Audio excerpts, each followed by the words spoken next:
Presented by The Hockey Shop, source for sports Surrey, thehockeyshop.com. Christmas is around the corner. Keep that in mind. They are our supporter, they are our sponsor, and they are our friends at The Hockey Shop, thehockeyshop.com. This is In Goal Radio, the podcast. I'm Darren Millard. Today we have a fantastic feature interview all the way from Finland, although it sounds like Michael Garteig is right next door.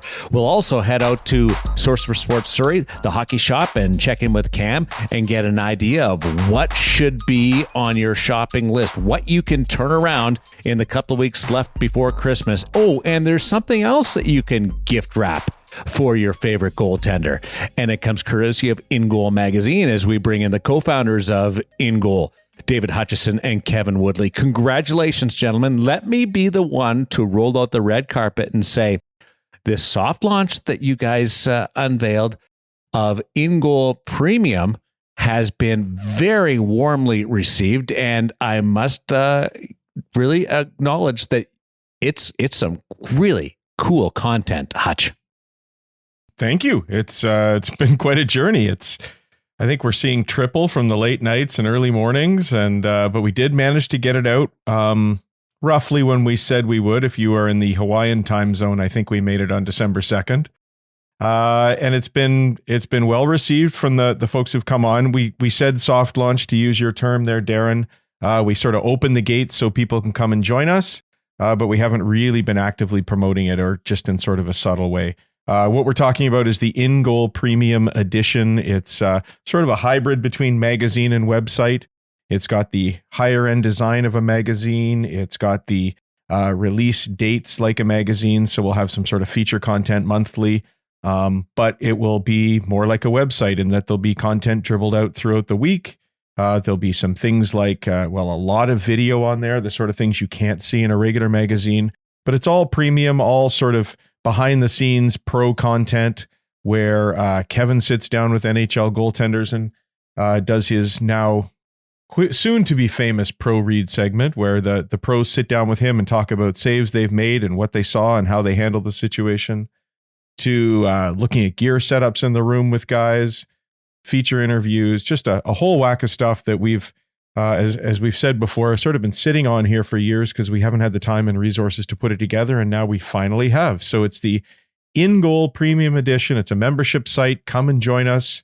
All you have to do is go to ingoalmag.com and you'll find a link on there, or you can go direct to ingoalmag.com/magazine and find out what it's all about. Kev, what have I missed out there? Nothing much. I think, just to give people an idea of what's going to be consistent, you're going to have monthly features. You're going to have monthly off-ice training tips, one of which was supposed to be rolled out in that original one this week. Adam Francilia, who's been a guest on the podcast and works with a ton of NHL goaltenders as well as the San Jose Sharks.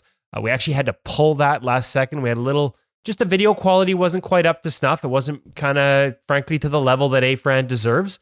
And so he's rolling through town next. Or that a subscription-based model deserves. So You guys, quality control for you for this part of the business. Yeah, exactly. And we had the content. We've got the video of him working with the NHL goaltenders. It's just the intro video wasn't as tight as we liked. We tried to reshoot it remotely. Sound was a little tinny, so we said to heck with it. A-Fran's rolling through town here in Vancouver next week. Spending a little time with Tyler Myers as well as James Reimer. So let's reshoot it in person, and let's reshoot a bunch of content in person because he's going to be one of our regular guests with some off-ice training. The weekly stuff will be the gear segments. First one was Craig Anderson talking about the adjustment to Bauer pads, why he switched from Brian's. Transparency, open and honest. Contract ran out, allowed him a chance to try something different, and he walked us through the nuances. I thought that was really interesting because obviously... Hey, before you go any further... Right at a time when Corey Crawford pulled the switcheroo this week. Right. And what I liked about it was he didn't just say, it's no big deal. Like he walked through the challenges of switching pads, which the people that say it's so easy, I mean, are you crazy? You're still switching these pads. And I thought the timing was perfect. Obviously Corey Crawford made headlines because he's been transitioning. Another guy that, we got a quote from, he's, no contract from CCM. So we had a chance to look around and try some things. And, he's switching over to Bauer. He started with the helmet. He went to the gloves. And then he tried the pads and wore him for a game. Didn't have a good game. I don't think it was because of the pads. And he comes out the next game, gives up 2 and switches between periods from Bauer to CCM. And everyone's like, oh my, like I've never seen it, to be honest with you. I've seen Corey Schneider start in Cowlingless skates here in Vancouver while he's with the Devils and switch mid-period and go back to the cowling models. Seen guys tinker with gloves. I've never seen pads. So I thought it was just perfect timing that we had this thing where Craig Anderson talks about, doesn't mean like it's nothing wrong with the pads. It's just an adjustment process. Corey Crawford, his CCM still had leather buckles, leather straps and metal buckles. And the Bauer pad he's in is completely Velcro. And so there are elements for Craig Anderson that he had to adjust to. And there's probably elements that Corey Crawford had to adjust to. Not the end of the world, but sometimes it takes time. So we're going to have that kind of content. And I got to be honest with you guys, a favorite thing. And I'm actually going to have to turn down my mic levels here because I know I'm going to get all excited, Hutch, and you're going to have to adjust this. But I'm geeked for pro reads. We just did one yesterday. So Ottawa Senators were in town. Craig Anderson wasn't playing yesterday against the Vancouver Canucks. So he was doing drills on the ice with Pierre Groux, their goalie coach. I recorded those drills in 4K video. And then Pierre walked me through them afterwards, what they're looking for, some of the tips that can apply to kids. We'll roll that out. Love it. That's an example of in-goal premium content. But then in the second intermission, I met Craig Anderson. He did a workout and got some therapy while the game was going on. Came down outside of the Senators' locker room in the second intermission. We went into a little private room there and we reviewed videos for 12 minutes. He walked me through his reads on rushes, on end zone play, reverse VH, when he's using it, what he's looking for. It's probably 4 or 5 different clips and plays that we will now turn into pro read segments. There's some post-production involved. And Bruce Garriock, longtime writer for the Ottawa Sun, was in the room. It was a media workroom, and he comes down to work in the intermission for the third period out of there. And his name's Boo Boo. And so he was he was listening in on this, and it was guy who's been around forever, and a guy I have a ton of respect for as a reporter. Hold on, you just called Boo Boo old? I did not. Don't put words in my mouth, Darren. But and when we were done, like he was just like kind of like, hey, like, what was that? Like the stuff he was sharing with you, the insights were fantastic. And I explained what Pro Reads is. And, nobody's doing this. This is going to be exclusive to In-Goal Premium. And listen, I understand too, we've always done things. In-Goal's always been a free website. And there are some people that are going to say, oh, hold on, I got to pay for this. Yeah. The reality is it takes a lot of work. It takes a lot of expertise to produce the video. It takes time. There are costs associated with this. And we just believe that if more people get on board, we will sink that money right back into hiring more writers to help us and maybe buying better equipment so the video will be even better. Maybe taking more trips because it is tough. We don't get a lot of practice days here from other visiting teams, so we can go places and know that we're going to have access to a team and their goalies for 4 or 5 days because they've got 1 game and 3 practices. These are the kind of things we'll sink it back into it. But the reality, folks, is we used to produce that magazine style, PDF style magazine, and people loved it. It was cost and time prohibitive because it was free. And that's why we couldn't keep producing it because it cost us money to do it and you couldn't keep up with it. So we want to get back to producing that type of content on the regular. Pro Reads will be weekly at a minimum. The gear segments will be weekly. We will add new content every week. And the only way to do that is to commit resources to it on our end. And so, yeah, we're asking you to chip in and pay for the content. If you don't want to, totally understandable. Well, and we still get the podcast for free. Yeah, and we're going to do bonus stuff on that, though. Yeah. We're going to have some bonus podcasts. And if you want to listen to this and know exactly when the feature interview starts, we'll start sending out podcast notes to our subscribers as well. That lets you just say, hey, the feature interview starts at 22 minutes. I don't want to listen to that idiot Woodley babble for 5, so I'm going to skip ahead. 5?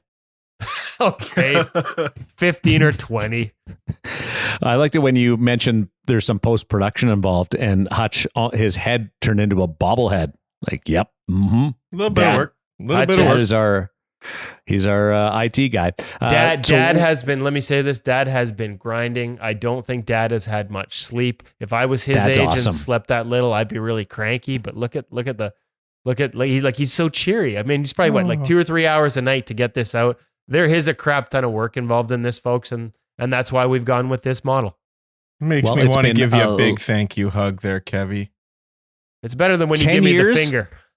10 years in the making.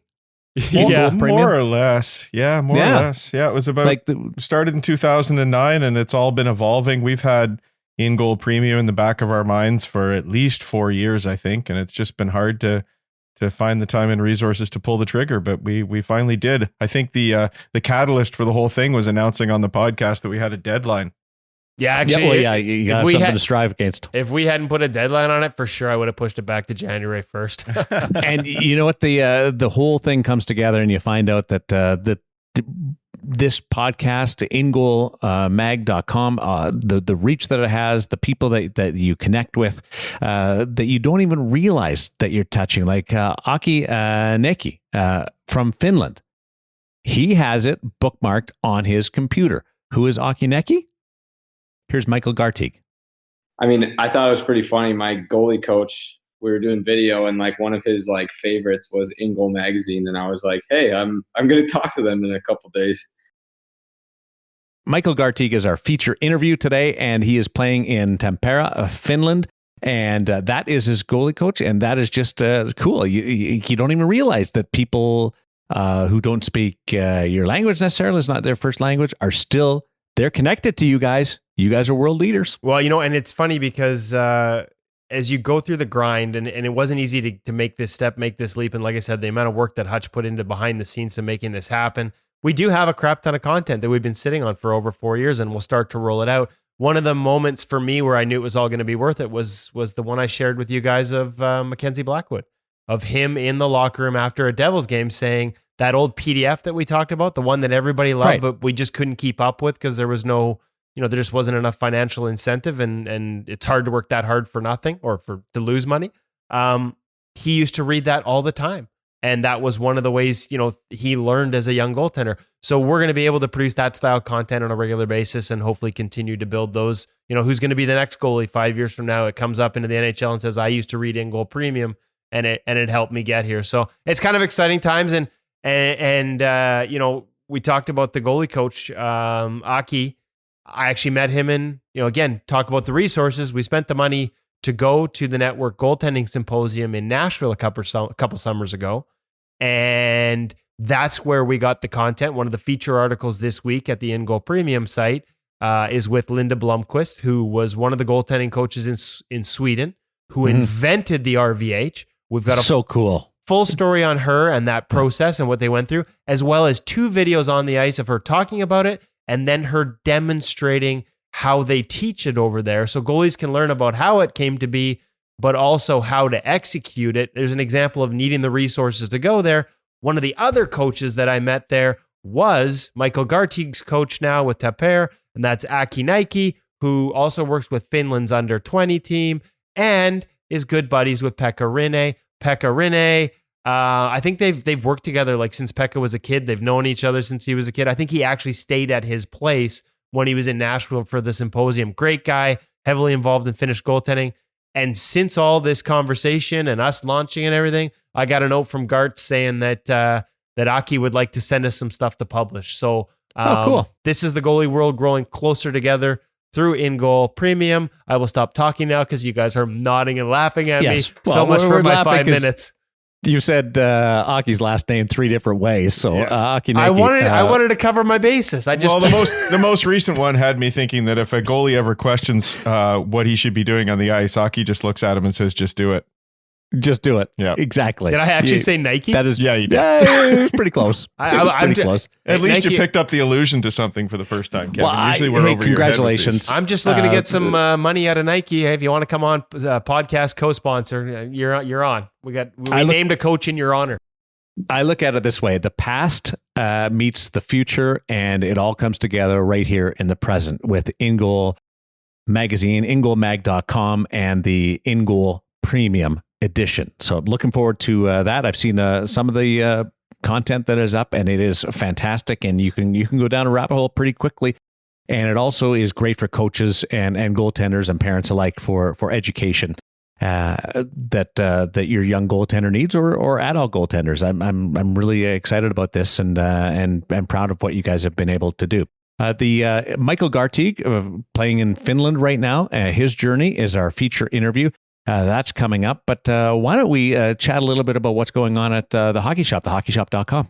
Well, the Hockey Shop, they just wrapped up their big Black Friday through Cyber Monday sale. So if you were smart enough to listen to last week's podcast and check them out, you would have saved. You had an opportunity to save up to 50%, although some of those like half off pro level pads from a year or two ago, those all sold.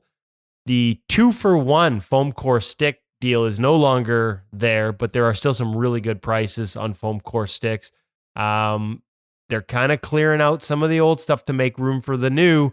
Because as we get into the new year and into April, it's going to be the new brands of everything.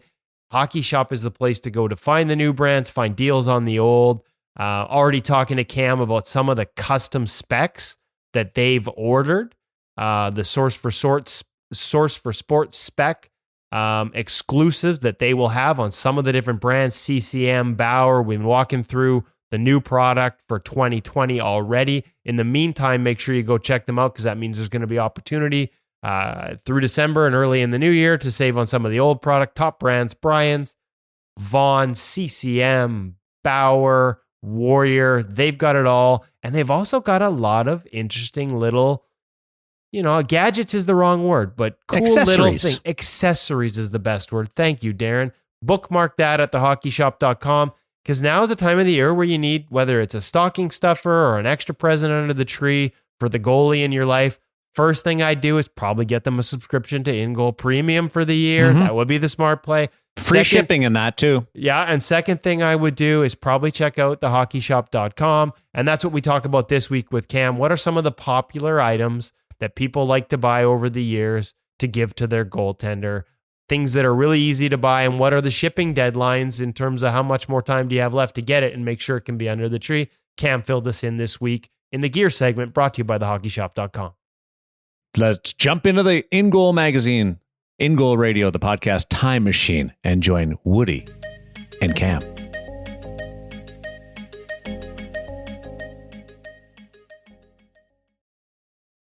Welcome back to the Hockey Shop, source for sports out in beautiful Surrey, British Columbia, suburbs of Vancouver. And of course, you can find them at thehockeyshop.com. We're down in the basement, goalie heaven, as I like to call it.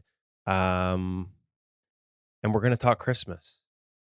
We're in December now, so it's okay to talk Christmas. Because if you're a parent and have a young goaltender, you need to now be thinking, whether it's probably too late, Cam, for big ticket items. You're not ordering custom set of gear on December 4th and expecting it under the tree by December 25th.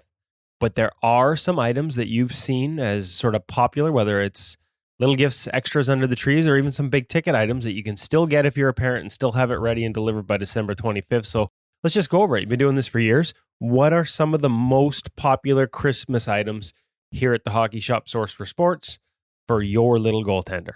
For sure. A lot of the quick ones that we see come up are anything that can stocking stuff ideas. So buttons like end grips for your stick, quick things like that. Goalie block would be another great suggestion. I know we're currently sold out, but we're getting stocked up. So goalie block is that little rubber thing that goes on your stick that we talked about a couple of weeks ago. What was that? Sold out? We cleaned out through them completely, and we have another shipment on its way. Should be here by the end of this week. Not to steal from another far more popular hockey podcast, but I believe we can call that an in-goal bump. And we'll call it an in-goal bump. Nice. All right. Okay, so goalie block is coming back. That's actually a really good item because, again, we've talked about it. It's on the website. You can check it out on our social media, and it's a cheap priced item. You can have it quickly. It's probably something that a lot of goalies would like to try. So that's a good stocking stuffer, maybe, depending on the budget. What are some of you mentioned butt ends? Mm-hmm. There's a product we haven't even talked about. Walk me through butt ends and how that might help a goaltender. What makes it work and why? Again, maybe an opportunity at Christmas to put something under the tree that they haven't tried before instead of a roll of tape, because a roll of tape kind of sucks as a Christmas gift. Like I think that might be the goalie equivalent of a bag of like coal in the stocking. To just like throw a roll of white tape, like your summer stocking or something. Like, hey, I got a bunch of summer stock from last summer. Here, kid, have a roll of tape. What's butt ends all about? So butt ends is now a product that basically is a replacement grip for the top end of your stick. So rather than having to tape, a large knob onto your stick, this is something that's already coming pre-done, and it's a grip that actually slides on to the end of your stick. So basically in the package, it gives you this adhesive spray that's also acts as the lubricant, so you're able to slide it on. And then once it's on, it's on there. It gives you supreme grip for playing the puck. as well as like your knob at the end of the stick. Different size knobs available, different. No, it's a one size kind of fits all kind of idea. And it comes in a few slightly different colors. It's just the accent colors that change in particular. But another great option instead of having to, waste a whole roll of tape on the end of your stick. And that is available, of course, at thehockeyshop.com. Price is... Ooh, you got me off the top of my head. I put them on the spot. You'll have to check it out at thehockeyshop.com and on our social media. Check out both our pages and we'll put it up there. That is a good gift item. Unless, of course, you're Mikko Koskinen.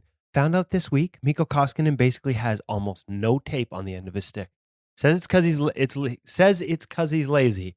There's got to be a story there, and we will get to the bottom of it. Basically, like 3 wraps around the top of the stick, and that's it. So no butt ends for Mikko, but for the rest of you, it's a good item. Walk me through some other popular ones for Christmas. Is masks an item that you see move off the shelf as a Christmas item? Skates, what are some of the things? Sticks, I've had a lot of goalies tell me over the years, Pekka Rinne, one of his favorite gifts when he was a kid, was a pro model goalie stick. He said the only downside was they couldn't hide it under the tree. As soon as he came down, it was pretty obvious what he was getting. Yeah, it's a little bit hard to wrap that one and hide it, but that's a great Christmas item that we actually do quite a lot of is sticks. Usually because you're a young goalie, or if you're buying it for someone, they already know what their size is, and it's just a matter of lining up their size and curve for something they already have. So great option. We've got tons of sticks in stock, all that you can find on thehockeyshop.com. Great idea. Masks and skates are a little bit tougher because those are very personal fit items. The same idea as like leg pads, for example, because it does require a fitting process aside. If you happen to know exactly what you're after, it is a great option. For skates in particular, we do have quite a few customers pick something up to have something under the tree and then come back and get it fitted after Christmas, which is a perfectly fine option. If it's shipping across the country, a little bit more of a challenge. But that said, masks are, a little bit of a tough one because it is once again, a personal fit item. Well, that's a personal fit item for kids, and they're always changing the personal fit. But if you've got a beer leaguer in your life and you want to make his or her Christmas, you just got to slip into the garage and see what they're wearing right now and get a fresh one. Which for some guys could be not a good thing to base it off of, depending on the condition of their mask and what it was. That's another story. That's another, yes. And yes, Darren and Hutch, I will eventually get a new cage on my mask. What are some of the other popular ones? Everything from sweatbands, just little accessories, things you can stuff in a stocking or quickly wrap and throw under the tree. Yeah, you know what? You say getting tape, but that used to be the go-to for my parents, is putting tape under there. I totally dissed your parents. Yeah, slightly, but they don't listen to the podcast, so you're okay. That said, I believe we're like going to be having Howie's tape coming in, which is an incredibly popular item. So between that and their stick wax and whatnot, that might be an option for guys to check out underneath the tree. I believe that will be a product showing up soon on our website. I'm not sure when the order's showing up. Sweatbands, that's another great idea. Goalies could always use sweatbands. And yes, they are replaceable. Yes, they are washable. And please do so. It gets so disgusting. Are you telling me there's people out there that don't wash the sweatbands? It's almost a weekly occurrence that the helmet will come in and it looks like it's just been left since they bought it. They haven't taken out the sweatband, haven't changed any of the hardware, or done any maintenance to it. Yeah, it gets pretty disgusting. I'm looking at you junior B kids. No, we're going to have to pause this while I go vomit in the corner. That's kind of gross. Yeah. Oh, I like the sham. You got like the ShamWow sweatbands in here? Yes, we sure do. Speaking of grossing guys out, you go play a hockey game and you're wearing one of those and then you pull it out, like even after a period, and you go to the bench and you squeeze it. And it is like the ShamWow commercials. Like literally you will have a full cup of water, maybe 2 cups come pouring out of this tiny little sweatband. And guys are just like, oh, and you're like, yeah, guys, I'm working back here. Maybe you want to back check a little bit so you can sweat too. It's a great way to sort of drive that message home to a lazy defense on a beer league team. May or may not have done it once or twice. I was going to say there's some shots taken across the bow there. Okay, so we've talked about good little quick Christmas gift items. Obviously, you can go do your shopping online if you're not in the area at thehockeyshop.com. Find whatever suits you. If you got some questions about fit, return policies if it doesn't fit, make sure you check out, give somebody a call here. Lots of experts in the goalie department that are available to talk to you. What's the number, Cam? 604-589-8299. That wasn't your best radio voice. I think Hutch has got you on this one. We're going to have a radio voice off between you and him soon enough with the numbers. Shipping dates, though. I know it all depends. Obviously, if you're here in the Lower Mainland, come in person. But you can probably order right into like December 20th. You can't be like me and do your Christmas shopping on December 24th. But you can probably leave it a little later. If you're going across the country to other parts of Canada or even the US, got to start thinking about this soon, right? We're into, this podcast comes out on December 4th. probably got maybe a week to 10 days before your cutoff. So make sure you start that Christmas shopping now to get the best price, the best selection from the guys at thehockeyshop.com. Yes, on our website, our shipping calculator is super handy. Can give you an estimate of the date. If you find yourself over, just give us a call and see if there isn't something that we could possibly sort out for you. But that said, yeah, get on it sooner than later. And also try offline shopping. It's amazing. You can get it literally in 2 seconds. Well, they got to live around here. But a number of our listeners do. Offline shopping, that's a unique concept. Come into the store. It's a real slice of heaven, like we said. Goalie heaven down here in the basement. Sticks, too. You mentioned sticks as a popular item. Now, Black Friday sale is over. Looks like you cleared out a fair number of your pro foam core sticks at the 2-for-1. No longer 2-for-1, but some pretty good discounts. So if anybody's still looking for a foam core stick, they're still pretty steeply discounted on a separate rack here in the basement. Select foam core sticks. Select foam core sticks. Okay. But there's among those select are some very high-end pro level foam core from Warrior in particular that you're still trying to move out. So you can check that out again, hockeyshop.com or in person at the Hockey Shop Source for Sports. Cam, it's way too early to wish you Merry Christmas. I actually have to talk to you again before Christmas. I mean, I get to talk to you again before Christmas. But for those of you thinking Christmas shopping, get on it now. One last thing. Speaking of gifts, this is why I get paid the big bucks for segues. We want to start mixing this up in the gear segment. Instead of Ask a Pro, we're going to ask Cam. We're going to have an Ask Cam segment. So you can send your questions in to podcast@ingoalmag.com. I'll get Hutch to overdub that in the better radio voice. It's podcast@ingoalmag.com. And then he's going to pick the best ones and we're going to start answering. So if you got any unique questions about gear, how things fit, leg channels, brand to brand, make sure you send an email to us and we're going to start answering those on top of our little gear reviews. Mix it up a little, make it a little more interactive here on the In Goal Radio podcast. Cam, thanks for agreeing to do that. You poor SOB. Wait till you see these questions. And thanks for having us down at the Hockey Shop Source for Sports, thehockeyshop.com. Thanks, Kevin. Gross. Talking about squeezing out the headbands. Gross. That's gross. That's what you meant by gross on text message today. Yes, gross. Because I listened to it. Squeezing it out's not gross. It's really gross. Yeah. Yeah. And I just like, Woody, how do you even have a beer league team to play for now? You throw those guys under the bus every single episode. If anybody's listening, and I know none of them are goaltenders, but if anybody's listening, they're not listening. What a cranky pants to have to play with you. Yeah. And he starts making up his own sales right in the middle of the gear segment with Cam. And Cam's like, oh, no, not all of them. Not everything. Oh, Cam, let's put these on sale. Oh, I'm with you though. Like the headbands, like change your mask stuff. That's gross. I couldn't believe when he told me that people didn't wash their headbands. Like that's insane. Hutch is nodding like. But then you took Hutch. Does that mean you agree it's insane, or are you telling me you leave it in the bag? That's a guilty look. I'll take the fifth on that one. I've gone back-to-back skates with it, but generally I try and make sure I wash it with the rest of my underwear. But seriously, Hutch, you just leave it in nonstop? Like you don't even know that it's attached by Velcro? You just think it's permanently in there? It's pretty dry by the time you get back to the next skate. Oh. I'll just say that Skippy over here decides to wring it out into a plastic cup that he carries with him to see how much he's working. That's gross. Probably taking volume measurements and recording them every week. That's exactly what I was thinking. Kevin's going to have a study soon about sweat volume being proportional to shot volume in games, and Steve Valaquette will help him publish it. I'm working on. Hey, speaking of Steve Valaquette, we are working on a deal.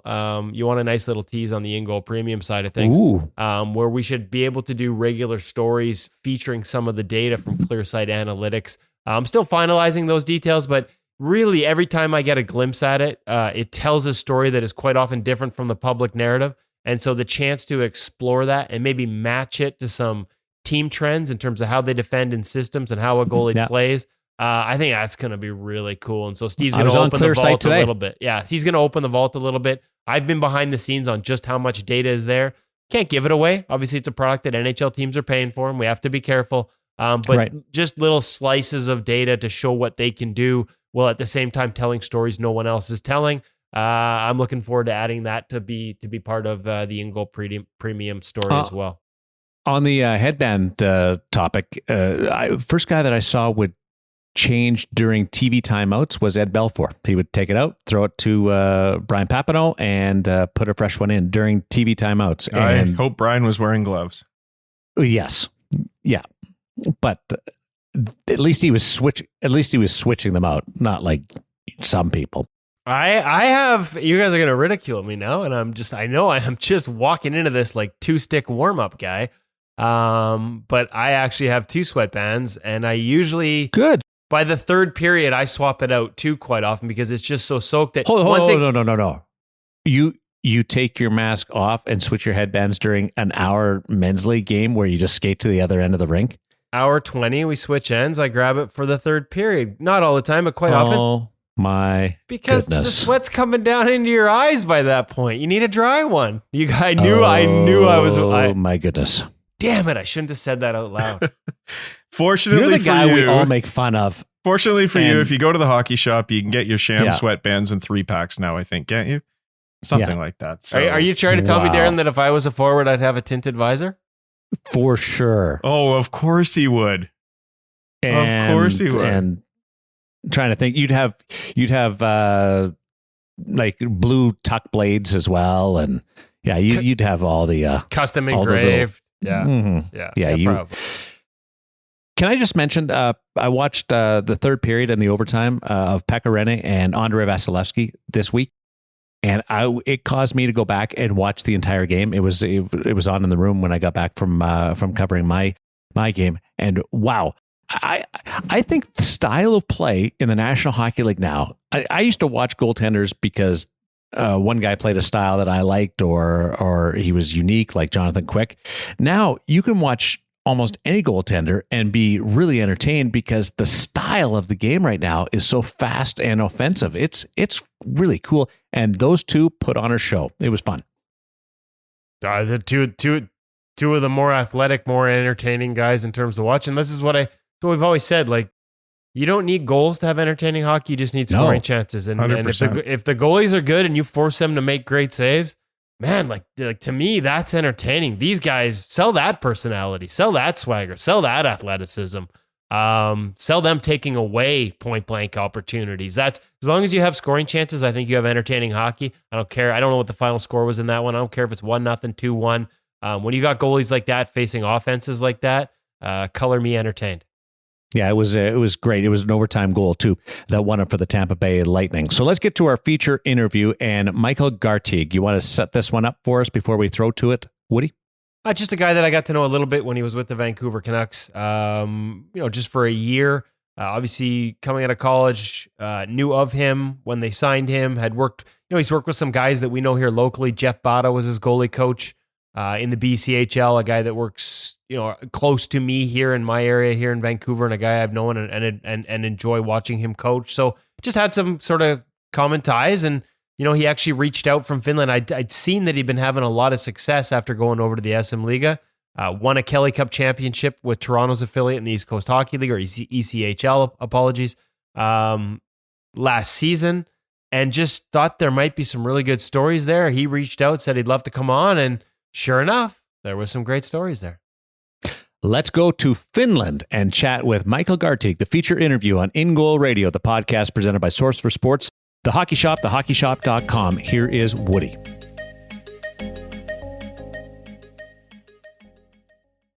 Michael, I guess for starters, I want to talk about where you are now. So you made the decision to go overseas to Finland and play in the SM Liga.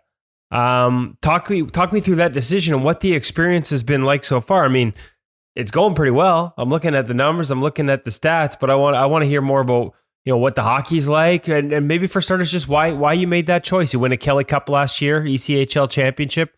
Why head overseas now? I guess I really try not to bore you, but if we really want to go more in depth, I actually about like January, February last year, I accepted a job outside of hockey. Really? And so I was playing in Newfoundland, and I was having a really good year, which I was kind of just playing and seeing how it goes, and I was having fun doing it. And, I got a coaching offer from like a prep school in the US is, kind of the route that I wanted to do. And I got a master's in education and athletic administration. So it was very fitting. So I essentially accepted this position, and that was kind of in the back of my mind the whole time I was playing. But, as the year crept on, I obviously signed with the Marlies, and I got a couple of AHL games. And then in Newfoundland, I knew that we had a really good team. And sure enough, as playoffs keep going and we keep going further, I'm like, oh man, I think hockey is probably in the near future, and I don't see myself really hanging them up anytime soon. So, we won the Kelly Cup, and we talked, my agent and I talked, and we kind of discussed if I was going to be playing in the ECHL the following year, whether it would be on an AHL contract. I kind of figured it was time for me to maybe get out of there and try to go overseas. But, there's a lot of leagues over here, and if you're going to go to certain leagues, you want to make sure you're going to the right one. And when I got an offer about 2 days after we won the Kelly Cup from Tappara, and did my research, called around, and people are like, that's the best team in Finland. Like, you're going to the powerhouse of Finland. You'd be, stupid not to go. And basically, that was my no-brainer. Toronto wanted to have me back there. The Marlies, they were willing to offer me an AHL contract, but made it pretty clear to me that I'd probably be in the ECHL. And for me, I wanted to progress. And to be honest, Toronto, they were so nice to me. They were so understanding. And they basically told me, you had such a good playoffs. You had such a good year. You deserve an opportunity, and you should go get one. So that was really cool. Okay, so there's a lot to unpackage there. For starters, obviously the Kelly Cup championship, but let's go back to January. So you accept the job to work as a coach in a prep school.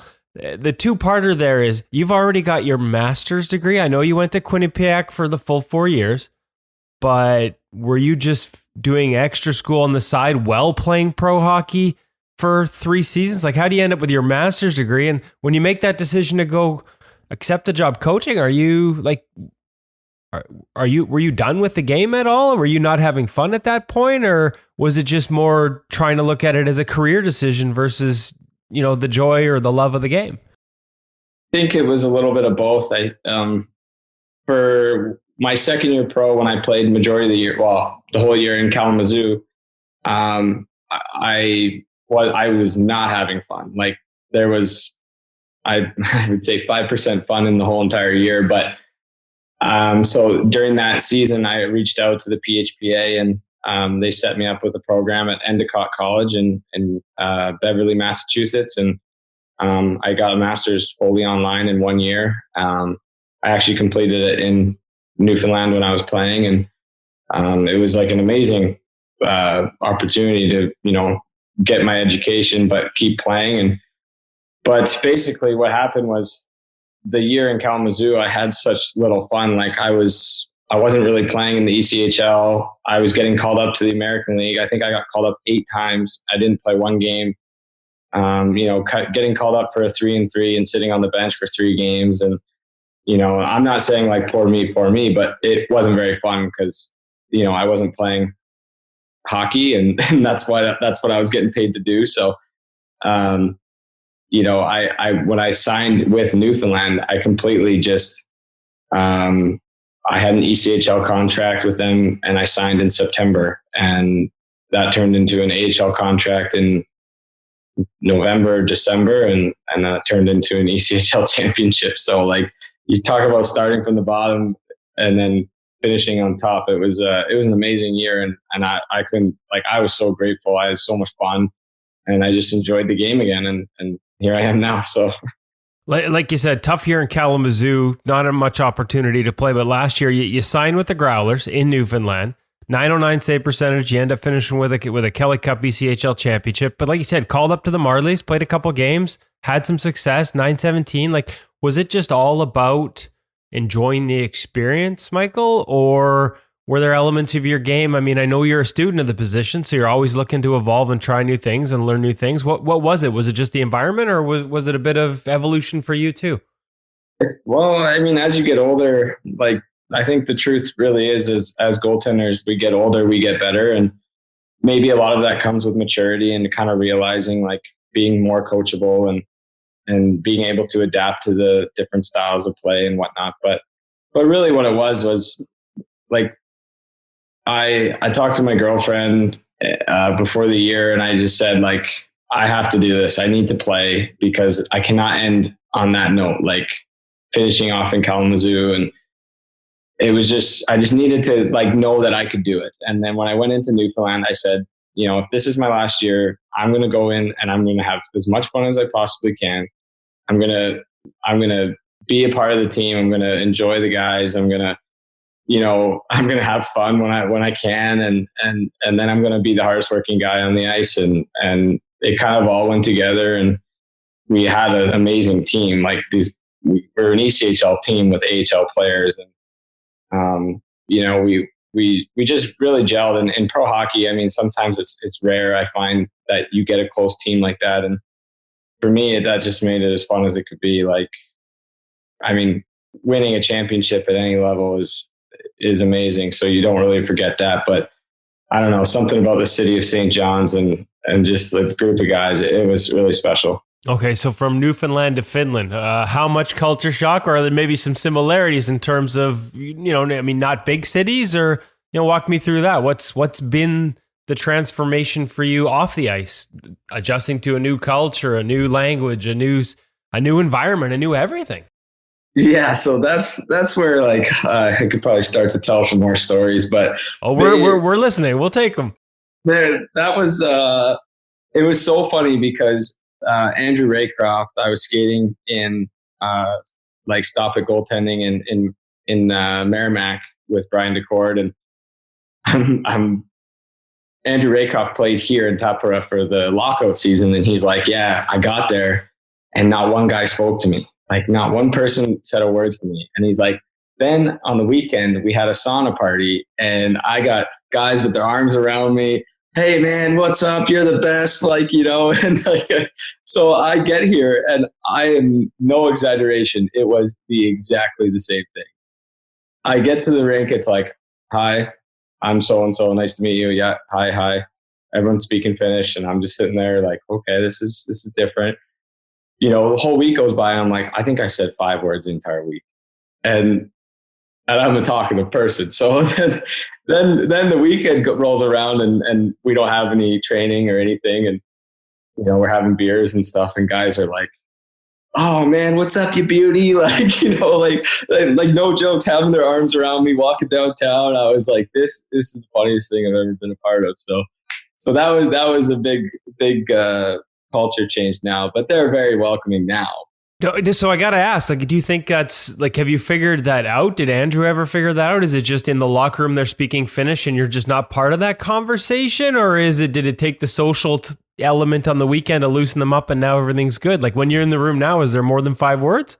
Oh yeah, no, now it's like, it's just almost like a regular setting. But I asked them, like I said, I tell them this story. I'm like, the first 2 weeks, this is what it was like. And they're like, all of them say the same thing. Like, well, we're kind of like a shy culture and we don't think we speak very good English. So we don't want to speak English. And they all, like majority of the guys, they speak great English. And, like our coach speaks like almost no English, but they just are shy and they're a little, standoffish because they feel embarrassed if they mess up words and whatever. And then, as I'm like, well, okay, imagine me speaking Finnish. So like, let's get over that. And then, we can move forward. So now it's like much better, but I mean, guys are speaking Finnish 99% of the time. And, to really be involved in the conversation, you kind of got to ask or, if they're wanting to talk to you, it's in English. So. I guess you have a new appreciation for what people go through when they come, especially like players who come from countries where English isn't a predominant language, come from Russia, to play hockey over here. Like what that must be like walking into that locker room is probably a new perspective on that. Yeah, and I know, like, I read a big thing about like Capo Caco in New York Rangers, and I know for like guys here said that he speaks like very little English, and he's going to New York City, which is one of the biggest places in the world. So, like I couldn't imagine the culture that he's going through, and it did give me another appreciation because I remember when I was with Vancouver and Ole Jolevi was there, and he was the same thing, very shy, and guys were like, man, like, he needs to be more comfortable and blah, blah, blah. And I'm like, well, now I understand, because that's just the way Finnish people are. They, I'd say 90% of these guys are quiet, reserved people. And then you get like the one loud Finnish guy who's always yapping, but it's it's a different culture. And that was a really big adjustment. And you can't really learn the language either, because it's like the sixth hardest language to learn in the world. So That would be. I mean, I have enough trouble. I can't remember my grade 12 French that I learned in school here in Canada. So I'm definitely, will put me down for, I'd be the quiet guy in the corner if I was in a Finnish locker room for sure. What, you mentioned the coach doesn't speak English. What about your goaltending coach? And obviously we've heard so much about Finnish goaltending development. We've seen some of the influences over here in North America. We characterize it as active hands certainly being a component. What's that experience like? I'm hoping he speaks English. I know you told me he's got us bookmarked on the computer, so that's a positive. He's got to at least read it. What's been the experience? Like, who is it? Who's the goalie coach there? I don't have it in front of me. And what's that been like? his name's Aki Näykki, and he was a goalie coach in Bern last year in the Swiss League, and they won the championship. And then he came here. He's from Finland, but he speaks really, really good English. And it's funny because goalie coaches obviously are all goalie coaches get sensitive when you talk about other goalie coaches and who you've worked with, and like a bad girlfriend. But this guy he's really good.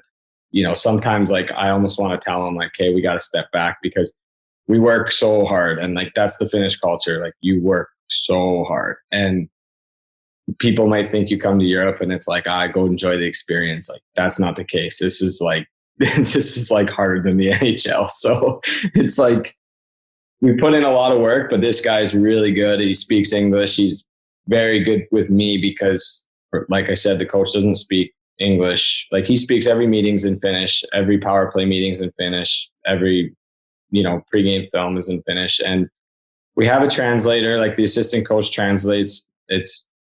So that's different. But then with the goalie stuff, like he's the other goalie speaks not like he speaks okay English. So everything's in Finnish to him, everything's in English to me. So he's got a pretty big job. And we've got our own language as goaltenders anyways. Pretty much. And that's what we joke about, say we're the hardest working guys and we're always doing extra. So it's he's been very helpful, and I can't say a bad word about him. And the style of play, very different. They, like, for example, when I first came here, like they didn't like the way I played because I was too passive. Like I'm not very aggressive. And, I think last year in Newfoundland, I played very quiet, calm game, like just try to be square to the puck and limit skating and just be in position and controlled. And here, like they want you to be aggressive. They want you to sometimes charge the shooter. And my goalie partner, he probably was like too much. But now with, I guess, probably working with me and the goalie coach, he has become more reserved and he's playing really well. And then, for me, I can watch him. He's a little more aggressive and I can be a little bit more aggressive and still use that to my advantage. And I've been playing well, minus my last maybe couple games, but so far so good. So a lot of credit goes to him. I was going to say 930 save percentage. Things are going pretty well over there. Yeah. Now, when you say crazy aggressive, like you mean like heels out above the top of the crease? We're not talking like charging out 2-pad Johnny Bauer poke checks out here. Which is just, you mean more positionally a little more assertive? Yeah, like of course, like the goalie coach, of course, he wants everything to be in control, and he's okay with you being aggressive as long as you are controlled. But like I think the coaches and like even like the managers and like they love like the Finnish style of goaltending, and that's like go get them, So that I think, but maybe when they watch me play, or especially earlier on in the year, like I've gotten so much better at skating, and like this is the first year that I can actually say like I'm probably like a pretty decent skater, and that's I've never been able to say that in my career. So I think now they see though that like maybe the passiveness and like the calmness is helpful, like putting rebounds into the net and getting hit in the chest instead of scrambling and diving head first. So it's probably a little bit of seeing both ways. A little less highlight reel saves for the marketing department is may not help the marketing department, but it's probably a good thing as a goaltender. Yeah, seriously. I don't think I've made one this year opposed to last year in the ECHL. You're stretching out a lot. What's the style of game like over there? We've heard that, among the Finnish leagues, among the European leagues, the Finnish, the SM Liga is a little closer to North American style. There's a little more directness in the attack. Whereas, some leagues over there, it's all pass, east, west. I know you play, is it kind of a hybrid building? It depends on where you're at. Some of the rinks are bigger than others, but it's not all the full Olympic size sheet like most European rinks. Like, walk me through some of the nuances. And is that tough as a goaltender? Not just adjusting your angles, maybe even depending on which team you're playing and which rink you're in, or is it pretty much standardized to that hybrid between North American and Europe? No, it is like every team here plays a different style. And like, I think a big thing what I learned was that every team in this league has a budget, and it goes from, like there's 4 teams that have a pretty high budget, and then there's probably 4 teams that have a pretty low budget. So like those top 4 teams are pretty darn good. And then there is a little bit of there's a bunch of teams in the middle that are, they can probably beat you on any certain night, but then there's the bottom teams, and those bottom teams are, you should win, whether it be on the road or at home. So that was interesting to me. I didn't really get that, but I mean, they had the budgets listed in the newspaper, so it's not a secret. And, you do play in certain places, smaller market teams that have a little smaller rinks, and then you play on some rinks that are like Olympic size ice. So yeah, I think that's a factor, but in terms of the style of play, like it is definitely more defensive than it is in North America. I compare it more to the AHL than it is the ECHL. Like AHL is very like you go north and you're chipping pucks in and you're going, and that's how it is here. But it's a possession game.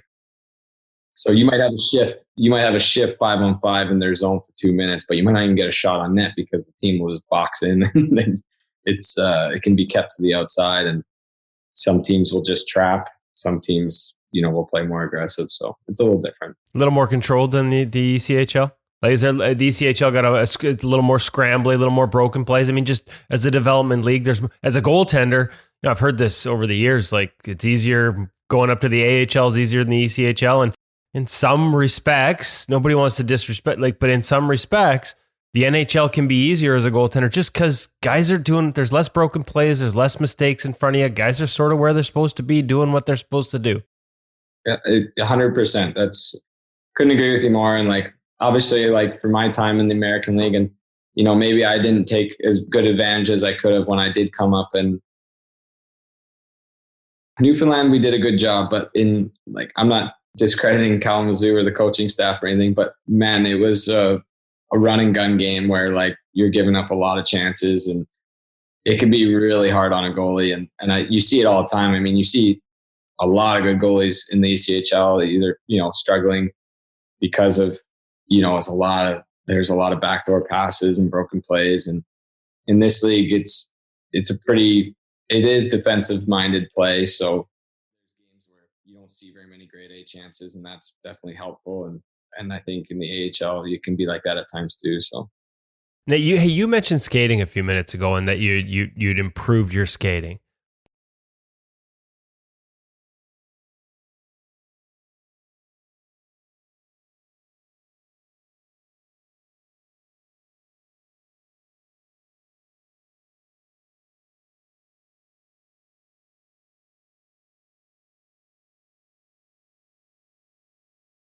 Well, I think it goes back to the start where you have to become more mature and kind of understand maybe yourself and who's coaching you, and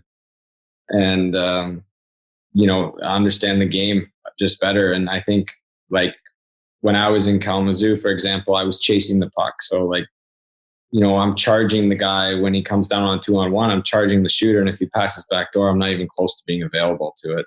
Whereas in the next year in Newfoundland, I changed completely where I'm not charging anyone. And I'm going so passively to the shooter that if he passes that, I'm available for the backdoor save. But here now it's like we do so much skating where to the point where like on a power play, for example, I think that would be the biggest thing. Crossing that middle line, I used to slide all the time to the back door. So like you're challenging the shooter and he passes across and you're just sliding because you feel late to the pass or whatever reason, and you slide over, then you get up on your feet and you try to make the save, or you're making the save as you're sliding. Whereas now I'm like, we have stats and we do tracking of how much goals you're getting scored on from, zones, and just what Steve Alkett does basically in Finland version. And like my Royal Road, I've been scored on 0 times. So this year I've been scored on 0 times from a pass across, which I think directly goes towards my skating, because like if I'm on one side and they pass across to the other, obviously my head tracking to the puck is doing the thing. But if I'm skating, I'm already in position for that one timer or whatever that shot is, and I'm staying on my feet. And that's the biggest difference, even from the beginning of the year till now, staying on your feet. Like if I'm coaching or goalie coaching, like I'm pounding that into my students. I love for kids to stay on their feet as long as they possibly can to be available for the shot. Yeah, just beating plays and beating them on your feet, beating them on your skates. You talked about the Finnish goaltending coaching. One of the things that we've seen, at least, I don't think anything's universal. There's no absolutes in the sport, but we've certainly seen more of it from goalies coming from Finland, and we've heard that this is more of a philosophy, but shuffles versus T-pushes. Obviously, it depends on the length of the push, how much distance you have to cover. It's clearly situational, but as you get into coaching and being coached over there, is this something you've noticed? Is this something you've utilized in your game where, maybe from the top of the crease to the same side post, instead of a slide or instead of defaulting down or instead of having to open up that lead leg in a T-push, you just make a shuffle and you're there. I experienced any of that from the coaching? You see the benefits, or you're still only a couple months in over there? Yeah, no, I think if it's on the same side of the ice, a lot of it can be shuffles, and he kind of allows us to maybe whatever is our strength. But I think a big thing is what we've been doing, like with that, say like from one face-off dot to the other face-off dot.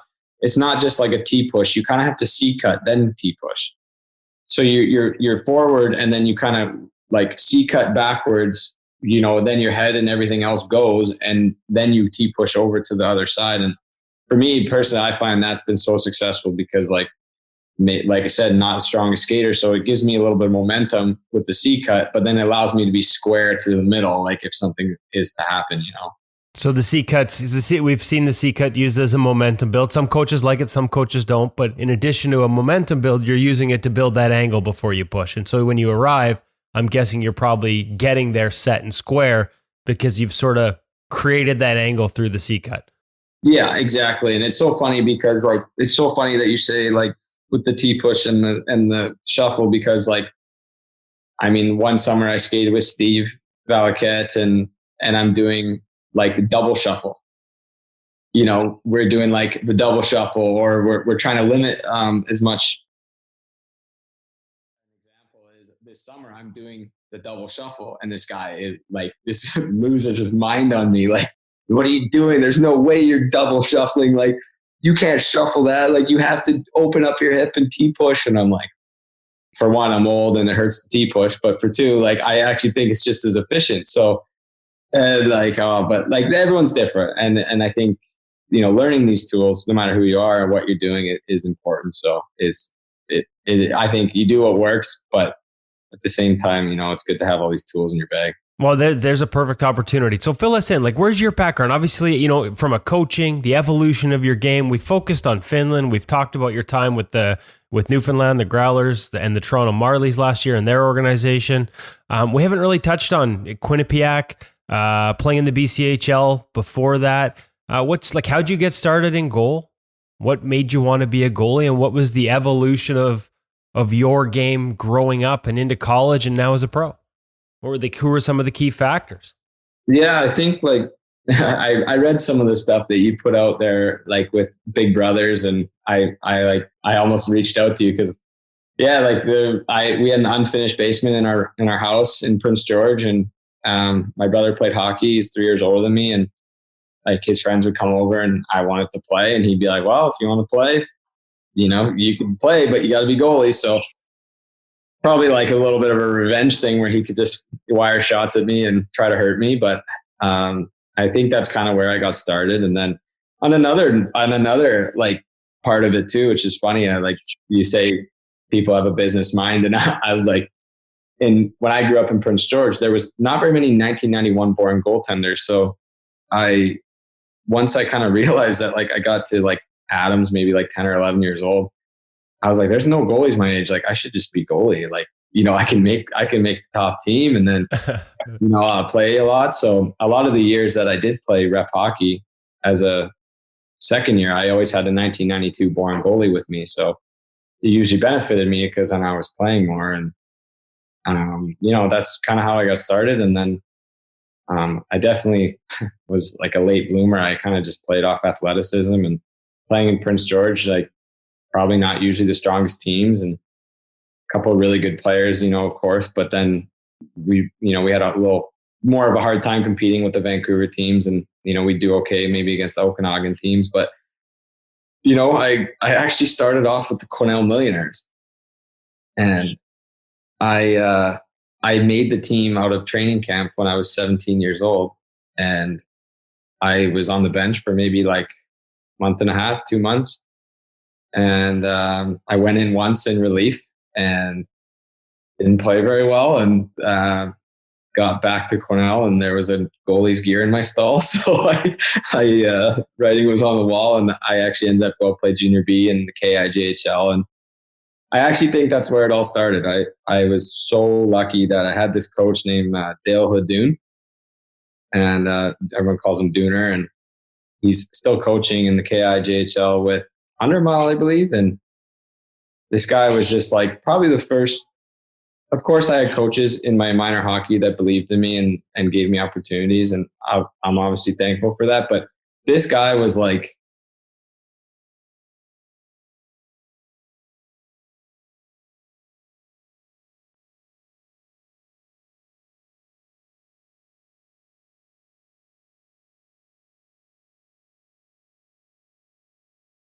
so sure enough, I played that year with them, and we weren't a great team, but I got a ton of shots. And he's like, "What team do you want to go to?" And I said, "Powell River."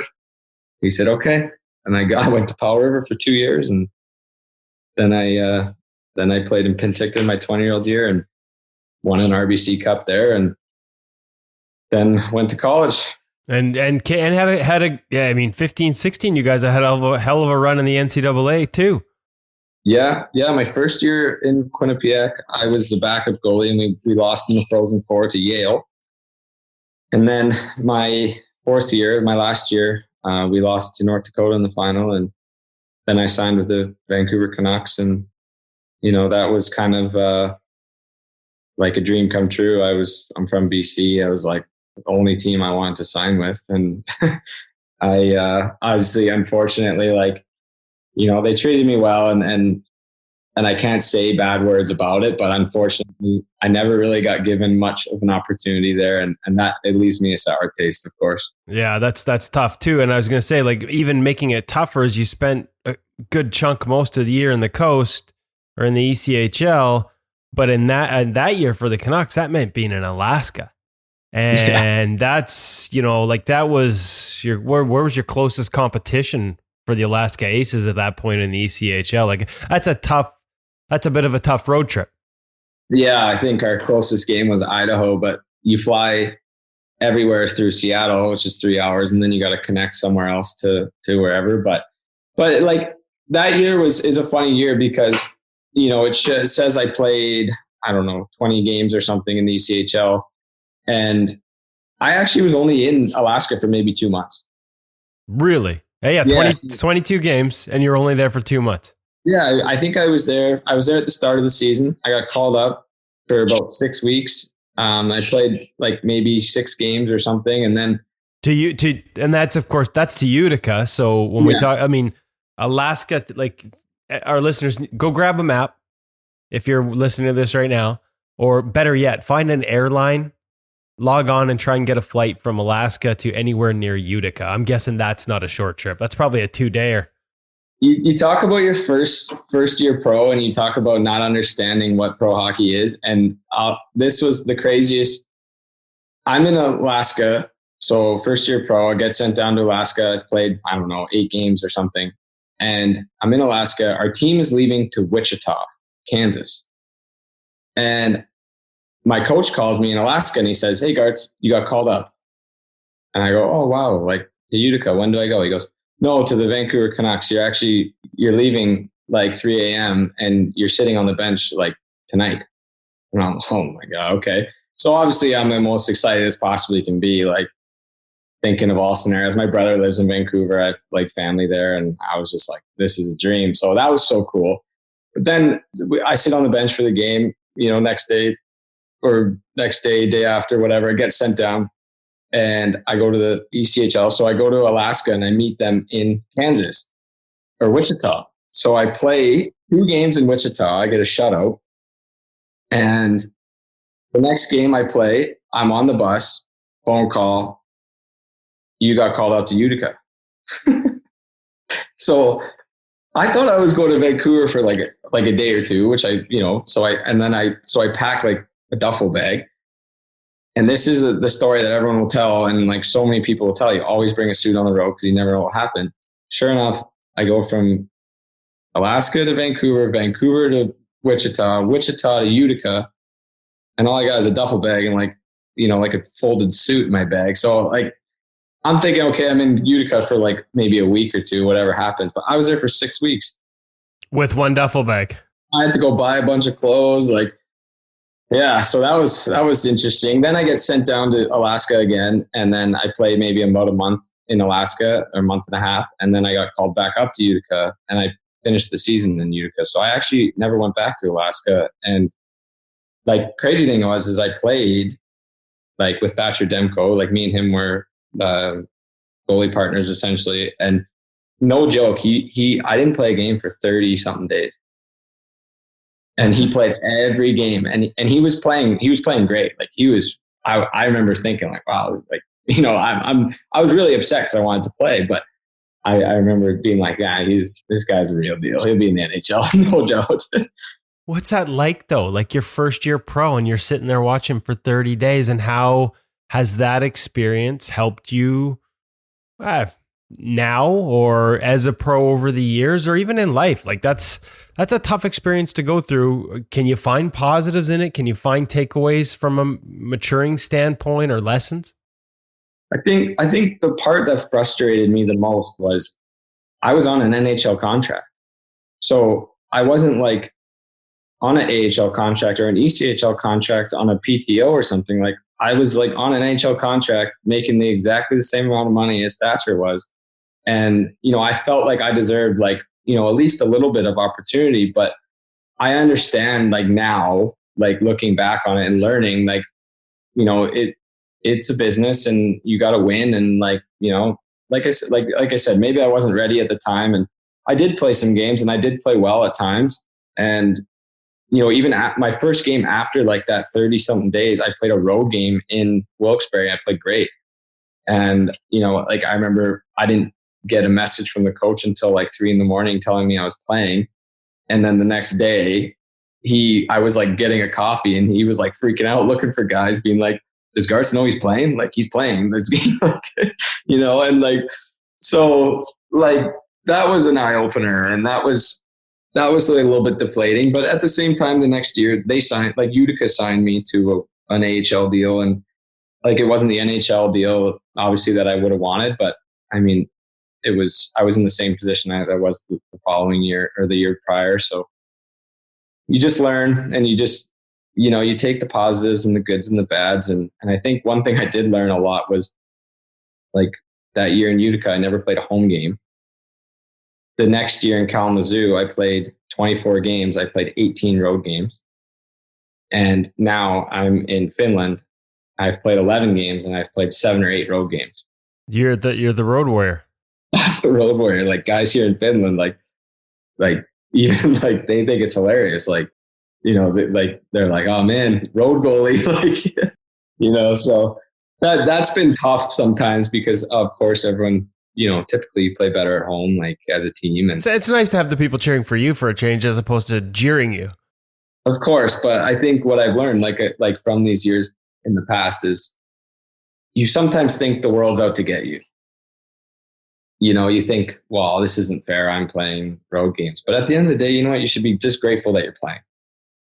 And that's where I've learned to, like, here in it, like, for example, like my last couple of games haven't probably gone as well as I would have liked. And I was kind of looking like poor me, but like, I'm 28 years old. Like, don't make excuses. Like, you're getting an opportunity to play, take your opportunity, play, do well. And you know what? Like, this is what we get paid to do. So be mentally tough and be better. Would you change anything? I mean, when you came out of Quinnipiac, especially that run to the NCAAs and the numbers you had that year, I don't know this. My guess is, though, you probably had other opportunities before choosing the Canucks. Would you, let me change, asking if you change something isn't fair, but would you give a goalie in a similar situation any different advice? Because we do see a lot of, for NCAA guys, they're wooed. They're sort of, teams try and sell them on signing with them. And yet the reality after they sign is quite different than maybe the rosy picture a lot of guys envision when they first sign that ticket out of college, especially as, obviously as a free agent. Yeah, I think like Vancouver didn't lie to me. Like they didn't lie to me, but maybe they weren't as, a bit of a selling point with them was that, there's a chance that you're going to play in the ECHL. And I understood that, but they kind of tried to make it something that they would sign me the following year, which in hindsight they did, but not to an NHL contract. But, so that I believe like, okay, I'm going to play 1 year, maybe it's in the coast, but they're going to re-sign me. And so I was a little naive to that, but, like I said, they were upfront with me and they were, professional. It's not like they were bad people. I get it, and yep.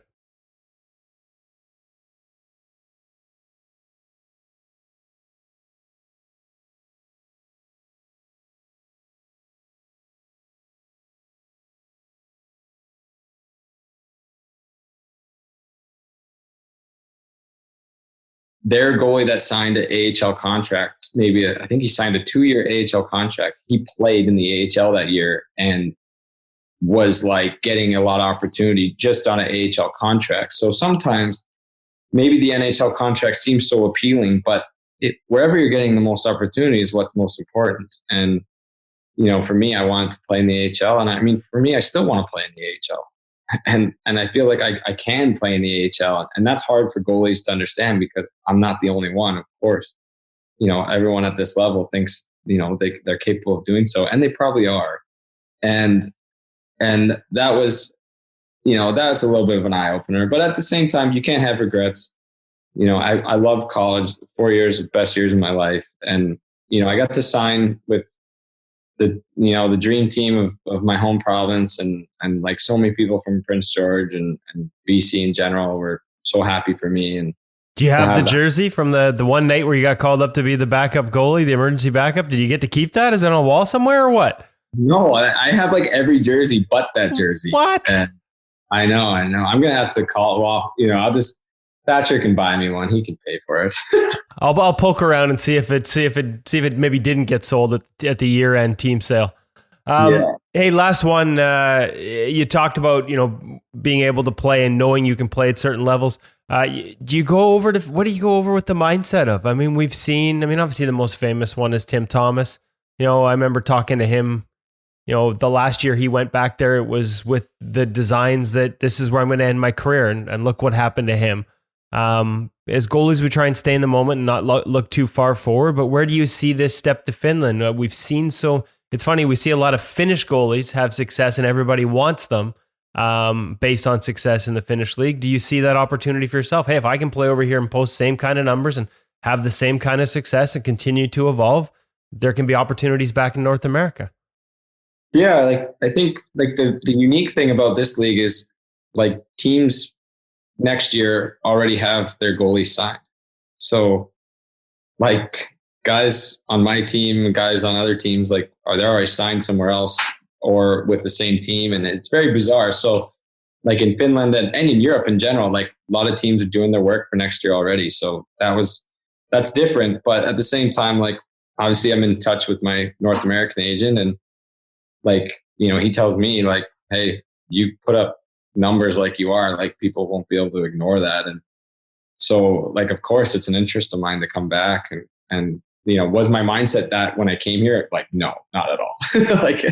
like I was thinking more like, let's just see what this has in store. But yeah, no, of course, like I think if you play in Sweden, Finland, Switzerland, Russia, of course, like, you know, those leagues, like anything's possible. If you do well, like you could probably jump back over and do well, and you're seeing success with that. But for me, like I said, like if that does happen, like I want to be like a 3 or a 4 in the AHL, and you know, of course I want to be in the NHL, but like in realistic terms, I'd like to be playing in the American League so that I have an opportunity to potentially play in the NHL. And, you know, like Toronto, when I was done the year there, like they told me like, you should have AHL interest, like you can play in that league. And like, we believe you can too, but like we have prospects, and, you know, my age is obviously a factor too. I'm getting older and that hurts me, but I mean, this league's good enough that if you do well, I feel like,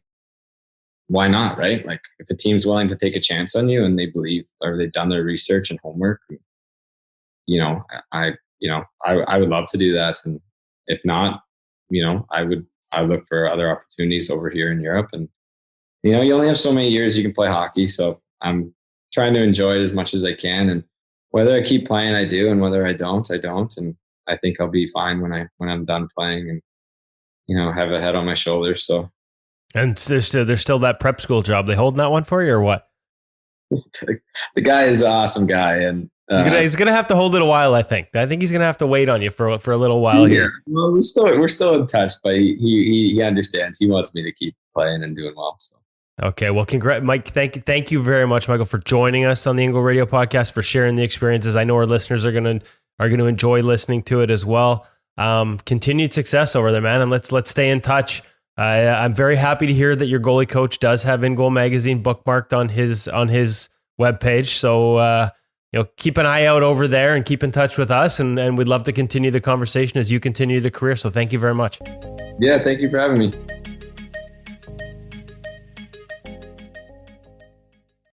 There was a lot there, and a very cool conversation. And I checked out the numbers, and they're having a great year. The story about how he was basically warned that nobody was going to talk to him when he first got there, and then it worked out exactly the way it was warned of him and set up was cool. But becoming a better skater mid career, that was neat. The shuffle versus T-push, that was a cool conversation. Hutch, what kind of jumped out at you here? How about a duffel bag on the road for 2 days that turned into 6 weeks?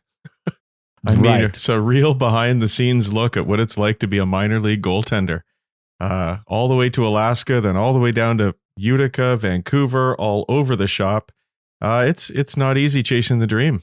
Yeah, and he wouldn't take a shot at Vancouver, but I gotta say, like that year, you know, he was good about it, and he had no disrespect and nothing but good things to say. But man, we in the media, we watched that and we're like, seriously? Your ECHL affiliates in Alaska, your AHL affiliates in Utica, and you're in Vancouver. Like, does nobody have a map in this organization? And yeah, you can sort of laugh it off, and he did, the experience he went through there.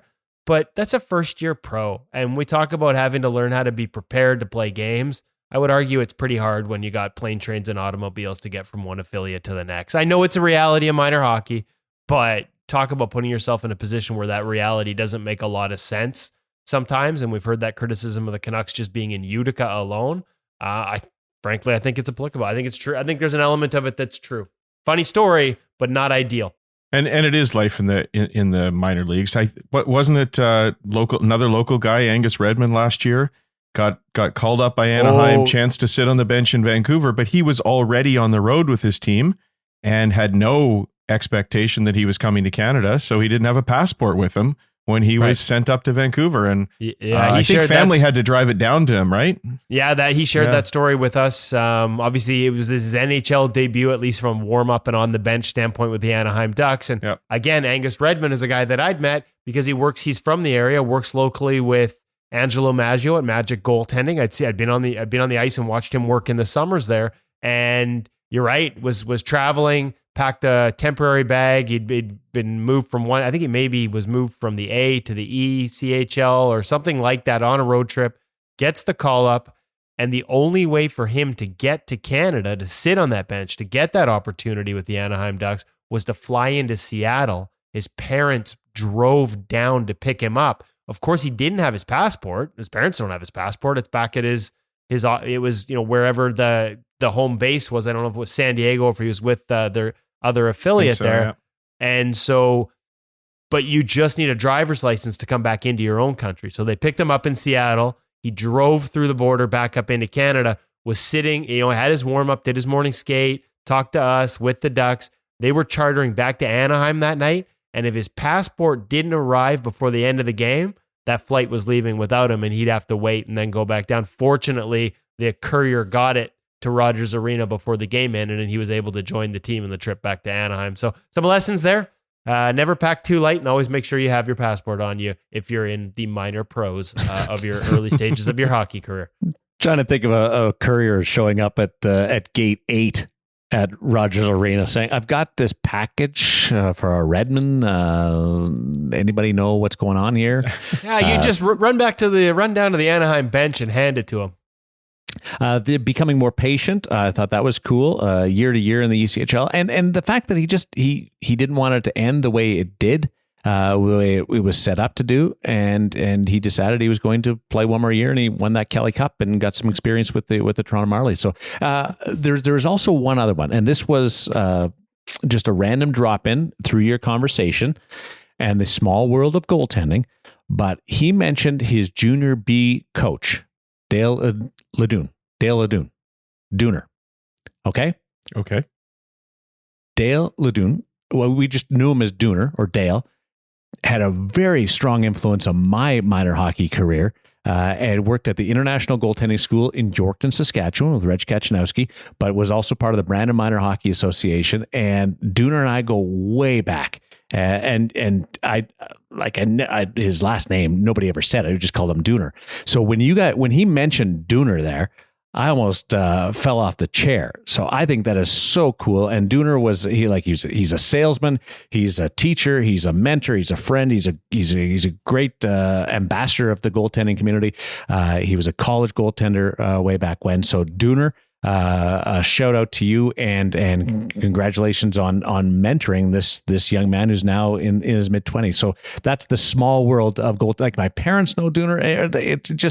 It was wild to hear his name brought up. Well, small world, and also just goes to show you that the different people that can have them, may not seem like from the outside, you may wonder how big an impact, but clearly a huge impact on this guy's career.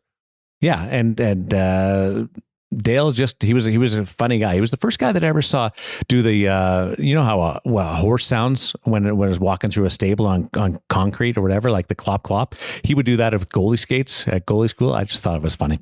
Maybe explains why I never made it, because I thought that part was funnier than stacking the pads or doing a T push or something. But there you go. There's I'm guilty of rambling. I've got a similar one. Well, yeah, I remember growing up in Mississauga, Ontario, playing in Streetsville, and just worshiping the sound of the Streetsville Derby's junior B goaltender walking along the hallways in his old Lang skates. I don't know if you remember those. Yeah, and I just had to have a pair of those skates. So that is cool. Very, very, very similar. You know what I'm hearing? We need like our own little in-goal ASMR studio to imitate these. You guys probably don't. Was it ASMR where they make the sounds in the mic? Yeah, I know what you mean. Yeah, we need one of those to. So we need to, this is an audio format. We need to drive sales to certain, forget like reviews of equipment. We need to make sounds that they make and create subliminal messages to go buy this skate. Who's a goalie sound effect person out there listening in and wants to help us out? Let's do that. We'll add it to In Goal Premium. Congratulations, guys. And for everybody that wants to check it out, go to ingoalmag.com and just, you won't be disappointed. Trust me on that. If you want to see behind the curtain, I love listening to the stories that everybody is able to bring through this podcast, but that just takes it up another level. Woody? Just one quick tease. Like, we did talk about some of the content that's up there right now. Obviously, Craig Anderson sharing how the switch to Bauer. We talked about that. There's a Carey Rice. He's usually called Carey Price. Pro reads, where he walks us through a play and his reads on it, and a fascinating read why he makes a half butterfly save. And why he was holding an edge to push. Like, just, it was fascinating to walk through a play with him. We talked about Linda Blomqvist and how Sweden invented the RVH, the role she played in inventing the RVH, and sort of the evolution of it starting in Sweden. And the other article that we didn't mention is just a simple movement skating drill. James Jensen, coach of the Everett Silvertips, worked with him up in Kelowna. But his demo goalies for this one, guys, none other than Laurent Brossois and Connor Hellebuck, demoing a skating drill. Probably the guy who's right now, I would say, is the favorite for the Vezina Trophy. So if you want to watch him do some skating drills and learn how it can help your game, check that out this week at In Goal Mag, the premium edition. That is what you call putting a little gloss on this episode, or you might say, based on our feature interview, some Finnish. Ooh. For Kevin Woodley and David Hutchison, I'm Darren Millard. Thanks for listening to In Goal Radio, the podcast. Have a great week.